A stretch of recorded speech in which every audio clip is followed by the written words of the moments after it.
Good morning, good afternoon, or good evening, depending upon where you live around the world. Well, what have we here? I am going to do, this is more of an exercise for your amusement and titillation, but I wanted to have a look at something that has been lacking from my drawing process, well, forever. And when I looked at, again, Paul Robinson, I must say I use his name more than anyone else's. His video, I looked down at the time it was created and it was like years ago, 6 years ago, 8 years ago. And I'm thinking, holy moly. It shows how we silo our knowledge and our information that we have, and we quite often quite complacent about what we do and don't know. In this case, it was sobering for me to realise how much I don't know, and I thought I better do some exercises. Hence the name for this file that we've got up in the top left hand corner is Buckyball Exercise. And of course this would be here well, actually it's not the buckyball, but it was the extension from the buckyball, and we'll go through that, or we may go through that, but it was the exercise using the golden rectangles. And I had actually done this exercise via Paul Robinson's video a few years ago, but because it wasn't the style of dome that I wanted, I didn't follow up on it, and that was the correct decision, because I went on to look at the grid-based quadro dome, and this was put aside. So in front of me here I've got several shapes and a pentagon and hexagon based dome, what I would call a standard dome. But I always knew that when you create this standard dome, the base of it isn't flat because of the way the structure comes together. Or should it be? Now that's a question. I've seen in many of the videos of people making domes that part of the dome is high. Why? Well, the focus of the dead center of the sphere isn't level, or not in the examples I'm using. However, and this was the motivation behind the video, when I was fiddling, I made this one, which is the dome, the style of dome I made back in the probably it was in the 70s, probably the mid 70s. And this was the style of dome, but when I did the exercise, the base is dead flat. And I was thinking, well, that's unusual, because I thought and this is a 2V, and it's got two segments here between the pentagon, so it's a 2V. This one, of course, is a 3V, 1, 2, 3, between the points of the pentagon. That's how I do it. I think it's the correct way. But what surprised me, because I didn't anticipate this, is that the base is flat. And it may well be that the 2V is like that because the very centre of the dome is here. It's dead flat with the triangles of the hexagon and the pentagon.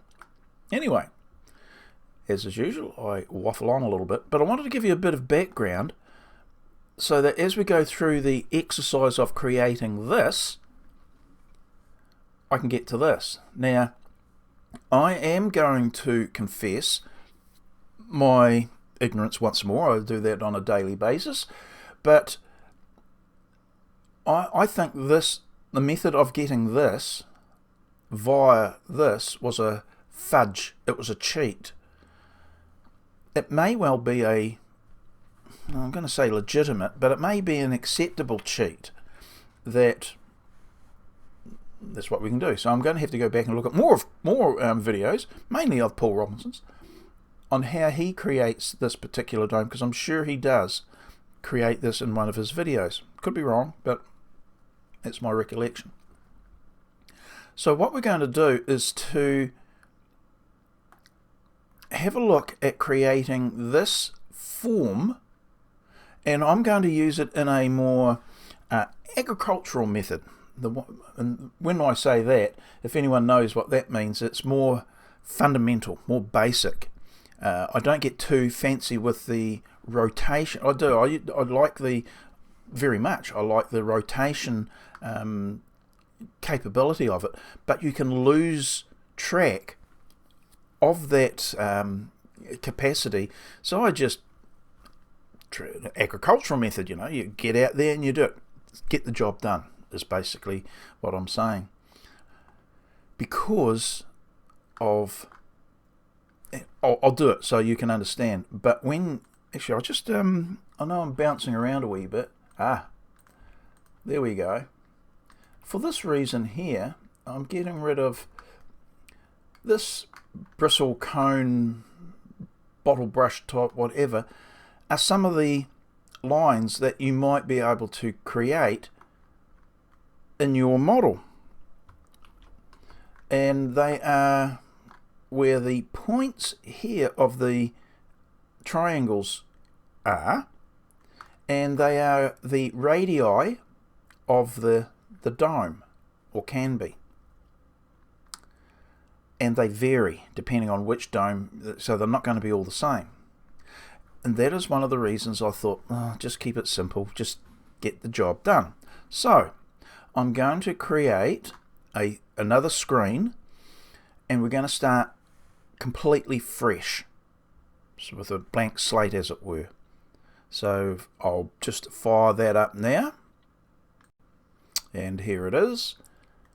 Now I'm going to say that in the hundreds of videos that I've created, none of them are edited, literally. Now you might say that they should be for better quality and getting rid of the ums, but I like the idea of you seeing the warts and all process of my thinking. Again, that's probably where you say I wished I did edit them, but I don't. I've got the software to do it, I know how to do it, but I prefer not to. The bad videos that really are going to embarrass me or be annoying, you never get to see, because I just don't put them on YouTube. So, and this is going to be a combined, how do you say, dome based, because I break my drawings and my files down into groups. One will be building, one will be SketchUp, one will be design, one will be, so they're in those large categories. This one would straddle the dome and education type from SketchUp, using SketchUp. So when I categorize something like that, they have quite a distinct flavor. So this one will straddle both. So think of it that way. And again, I'm still using the what was available free back in the day from a number of years ago. So I'm still using SketchUp Make. Is that wise? Don't know. I don't have the full version because most of what I do is simply for the education and entertainment. Okay, so the basis of our drawing of the dome starts with a golden rectangle. I didn't even know what that was. Quite often I'd draw out a rectangle and I'd see this little diagonal line come up on it, and I'm thinking, what the heck is that? And if I had a red, it's called the golden section. So the golden rectangle, or the ratio of the two sides, the long and the short side, adjacent sides, this is in the ratio that is said to be most pleasing or has function. That's quite extensive. So all you do is you draw it out until you don't worry about the size. That's irrelevant at this stage. So draw it out until you see a rectangle with the diagonal on it, dotted in there, and click. Now make that a group. Now you're going to have to rotate it, and you have to know which way to rotate it. But this one, I'm going to rotate and just stand it up. Just stand it up, so it's 90 degrees. I'm going to then rotate it again 90 degrees. I'm now going to rotate it. Oops, I'm going to rotate it 90 degrees and copy it. Is there an easier way of doing it? Yeah, probably. And then rotate it 90 degrees. And there are the three planes upon which we can draw our dome. Yay! That's a simple structure. You've got to know the structure is there, but it's a simple structure. Additionally, I don't concentrate on this very much, but Paul recommends or requires you to put a diagonal line in there. That gives, I must say, if I hide that, gives you the center for drawing other lines, I'm going to say. So that's fine. And it could be the center of your dome. Unhide everything, and I'm just going to group them together. So they're a template almost. And again, don't worry about size at this stage. You could, but I don't. Now, the easiest way is thinking you've already got an edge of a triangle.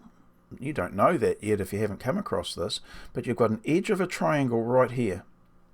If I draw a line along there, up to the corner of the other rectangle, I've got my first, and I grouped it, I've got my first triangle. Now what I've got to do is to repeat that. Now I could make that triangle just rotating it through the center of this rectangle and place it here. In fact, as an exercise, I'll do that. So so now I've got two of my triangles.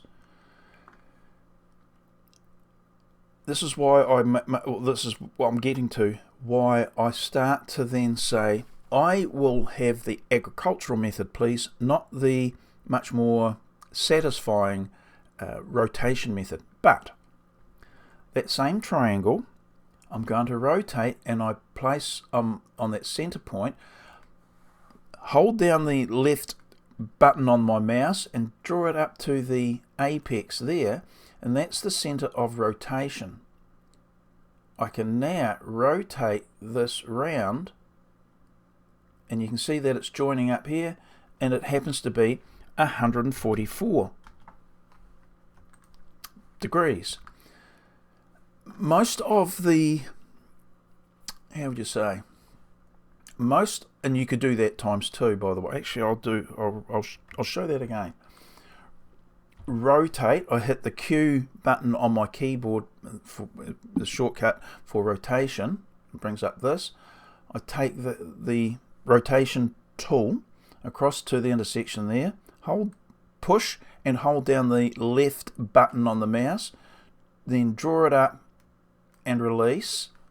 I then come down to there and I can rotate, and I'll type in, I could type in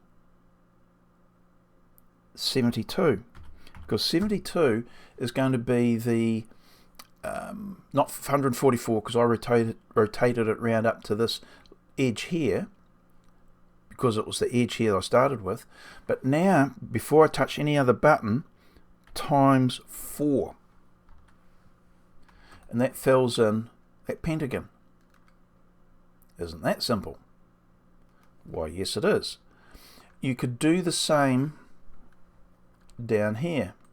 And this is the rotation, the benefit of the rotation tool. You get exact copies of what you wanted to rotate.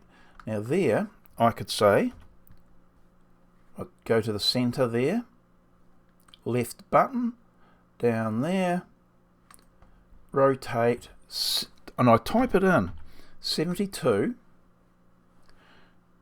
times 4. So that fills in that area there. Okay, so that's not what I normally do. The more you use this the setup or this method, the more you can do that. So what do I do now? I can do that on all of my other, now that one there. I'm going to go back and redo all this in a moment. I'm going to rotate. I generally do not like snapping to points like I've just done there. I could now click there or push the enter button or just click and it will snap to that point. I don't like doing that. I prefer, this is just an ism, I prefer coming there, hitting the control key for copy, and then typing in my degrees, 72. In this case I only need 3 copies times 3, and that'll fill in that pentagon. I can do the same there, and in rapid form I can actually create all my triangles. Yay! So I'm going to not do that.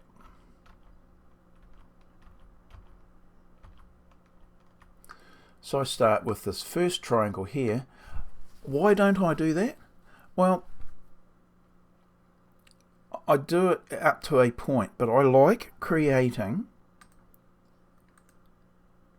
and this is where you can get errors, I like creating the triangles so I can understand their relationships to each other, and it's easier. I don't have to worry about this rotation facility. However, the downside of doing this, once I've got this tucked away in my memory bank, how it's done in the relationships of the triangles, I go back to the rotation tool.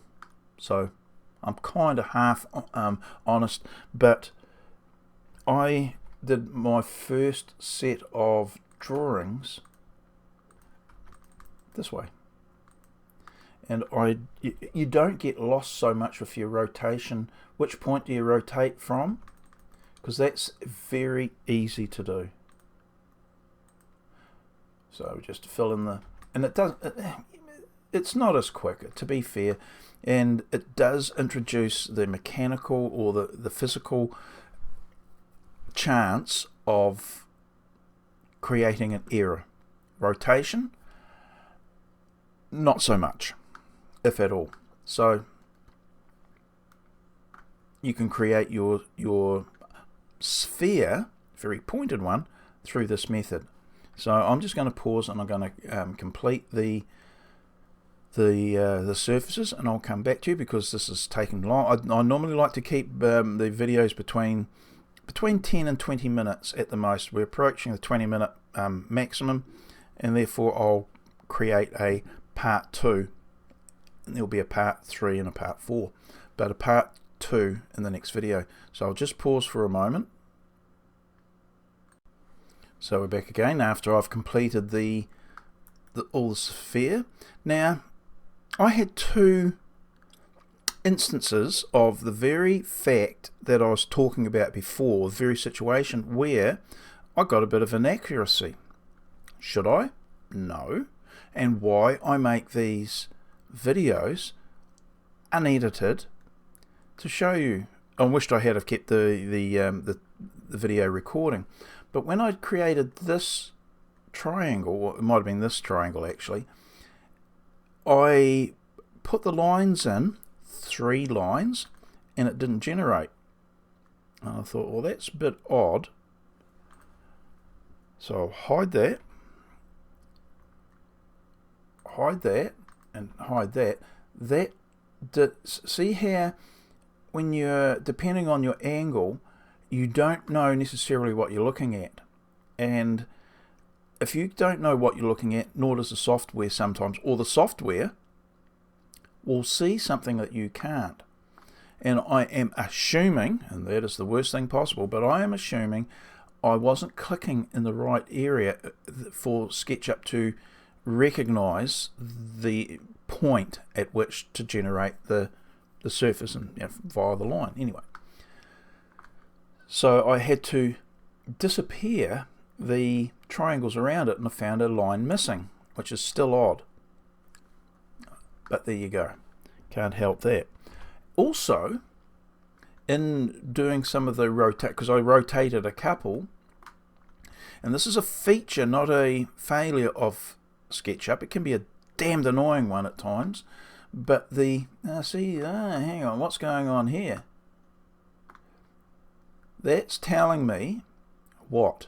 And for the SketchUp users, they'll know there's 2 surfaces there, and they are interfering. So the interference that you get when you see that, if you think of it as a feature instead of a damned annoying glitch, you can sometimes make use of it. So be what it is it may. So if I take that and move it to the side, there's another surface there.